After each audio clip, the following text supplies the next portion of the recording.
కర్ణాటకలోని మేల్కోటె ఆలయంలో ఉన్న సంపత్ కుమారుడి విగ్రహం వెనుక ఓ అద్భుతమైన కథ దాగుంది. ఢిల్లీ సుల్తాన్ దక్షిణాది ఆలయాలను దోచుకున్న సమయంలో సంపత్ కుమారుడి విగ్రహం కూడా ఢిల్లీకి చేరుతుంది.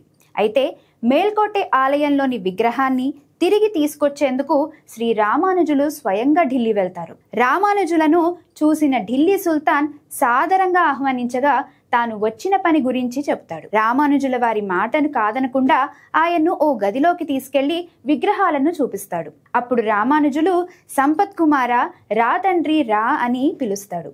పిలుపు విన్న భగవంతుడు అంతఃపురం నుంచి గల్లు గల్లుమని గజ్జల సవ్వడి చేస్తూ వస్తాడు.